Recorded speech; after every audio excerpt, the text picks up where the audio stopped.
I recently purchased this Weishi 1000 Timegrapher after seeing several YouTubers, watch enthusiasts, YouTuber channels demonstrating it, explaining what it does and how to use it. And I probably saw at least 24 videos on this, and I decided I just had to have it.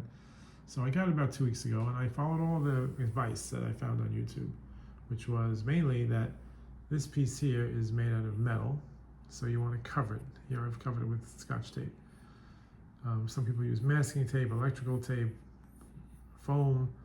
The reason being that this is metal and your watch is going to get scratched if it has an incident with this. Whereas the rest of this piece here, which is the spring-loaded clamp, is plastic. This is plastic, it's plastic. The metal starts here, and this is metal. So they all said what you have to do is you have to take your watch, put it in with the crown on the right in the little indent. There's a little indent right there, seemingly made for the crown. And the other side is against this piece of tape, protecting it against the metal.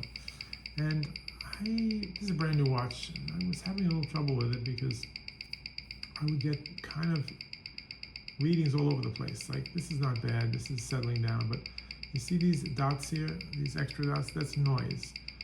That's extraneous information that is not going to add to the accuracy of the reading. And sometimes it's quite a bit worse, and you have to kind of like jiggle with the positioning. And so I kind of struggle with this. It's especially bad if the watch has a thick base, or in this case it has a medallion on the back. So it's not flat, it's got a medallion on the case. So I was struggling with that, and for 2 weeks, until today when I saw another YouTube video from a watchmaker who explained that everyone's doing this wrong.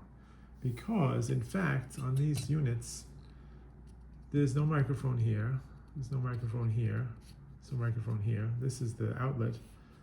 This dreaded piece of metal that everyone's covering up is the microphone. As you can see, as I touch it, I can make my own beat rate. So again, there's nothing. This is not a microphone here. Nothing here, nothing here. This is a microphone. So when you cover this up and turn the crown, which is attached to the movement, away from it, that's the worst possible way to take a reading. Of course, I understand the concept of metal against your watch is not great. So I've left the tape on, although ideally, since this is the microphone, you shouldn't cover it in tape. But let's just see the difference now. So now I'm going to take the watch with the crown, this time on the left side against the metal, and see what kind of a reading we get with that. It started reading even before I put the clamp in. And you can see that once I took my fingers away, it's solid. I mean, it's straight line.